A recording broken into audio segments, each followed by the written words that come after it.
Hello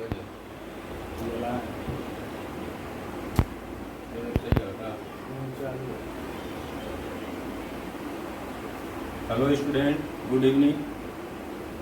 प्यारे बच्चों, आज हम लोग कक्षा 10 के सामाजिक विज्ञान में राजनीति विज्ञान के टॉपिक 2 चैप्टर 2 संघवाद के बारे में अध्ययन करेंगे। जैसा कि हम लोग पिछले अध्याय में पढ़े थे सत्ता की साझेदारी, तो सत्ता की साझेदारी में हम लोग पढ़े थे कि सत्ता को शासन के विभिन्न स्तरों के बीच कैसे बांट दिया जाता है तो शासन करना सुलभ हो जाता है। और जहाँ सत्ता के बीच साझेदारी नहीं होती है तो वहाँ बहुत टकराव की स्थिति आ जाती है। तो उन्होंने देखा कि सत्ता को शासन के विभिन्न स्तरों के बीच बांट देना लोकतंत्र के लिए बहुत ज़रूरी है और उसे ही संघवाद कहा जाता है। फेडरलिज्म, संघवाद का अंग्रेजी होता है फेडरलिज्म। तो संघवाद की परिभाषा हो जाएगी शासन की वह व्यवस्था जिसमें किसी देश की अवयव इकाइयों और केंद्रीय शक्ति के बीच सत्ता की साझेदारी हो, उसे संघवाद कहा जाता है। यानी शासन की वह व्यवस्था जिसमें किसी देश की अवयव इकाइयों मतलब मान लीजिए हमारा भारत देश है, उसके अंतर्गत उसकी अवयव इकाइयाँ क्या हैं? हमारे यहाँ 28 राज्य हैं और 7 केंद्र शासित प्रदेश हैं। ये सब एक देश की अवयव इकाइयाँ हो गई।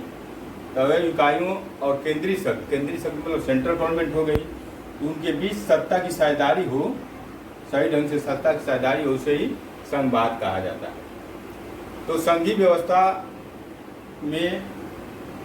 व्यवस्था के अंदर 2 स्तर की सरकारें होती हैं। पहली सरकार होती है केंद्रीय सरकार, और दूसरी होती है राज्य सरकार। तो केंद्रीय सरकार, हमारे यहाँ केंद्रीय सरकार क्या है? अधिक ताकतवर है और ये सब राष्ट्रीय महत्व के विषय को देखती है, और राज्य सरकार दैनिक कामकाज देखती है। तो राष्ट्रीय महत्व में आ जाएगा आपका देश की सुरक्षा, विदेशी मामले और नागरिकता, ये सब केंद्रीय महत्व के विषय आते हैं। राज्य सरकार का काम है कि राज्य के अंतर्गत राज्य सरकार जो है वो दैनिक कामकाज देखती है, मतलब लॉ एंड ऑर्डर का पालन कराना, शिक्षा, स्वास्थ्य और शहरी विकास, ये सब काम राज्य सरकार देखती है। अगली व्यवस्था है कि शासन व्यवस्था कितने प्रकार की होती है? तो शासन व्यवस्था 2 प्रकार की होती है। एक है एकात्मक शासन व्यवस्था और दूसरा है संघीय शासन व्यवस्था। एकात्मक शासन व्यवस्था में सारी शक्ति एक जगह केंद्रित होती है, सारी शक्ति केंद्र सरकार के पास होती है और उसके अंदर की जो अवयव इकाइयाँ हैं उसके अधीनस्थ काम करती हैं।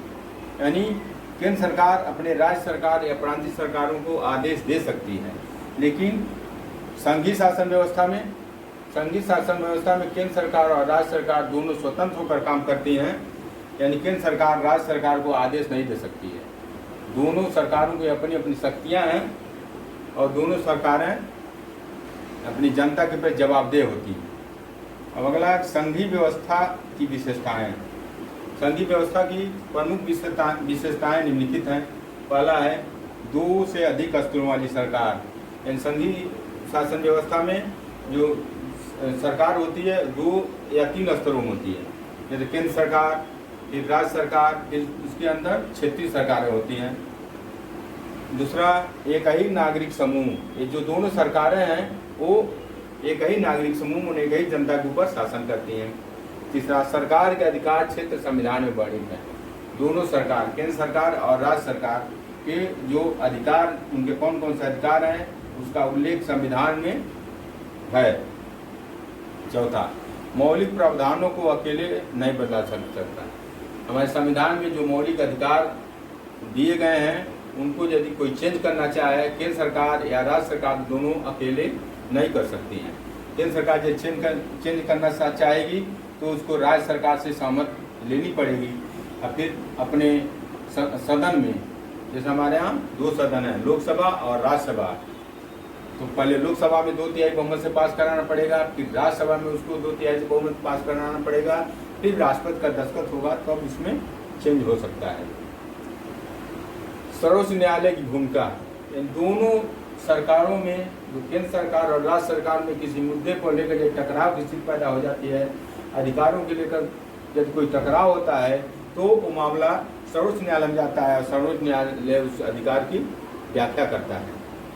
राजस्व के अलग अलग स्रोत, दोनों सरकारों के वित्तीय जरूरतों के लिए टैक्स लगाने का अधिकार है। तो दोनों सरकारें अपना अपना टैक्स लगाती, कुछ टैक्स केंद्र सरकार के पास जाता है और कुछ टैक्स राज्य सरकार के पास जाता है।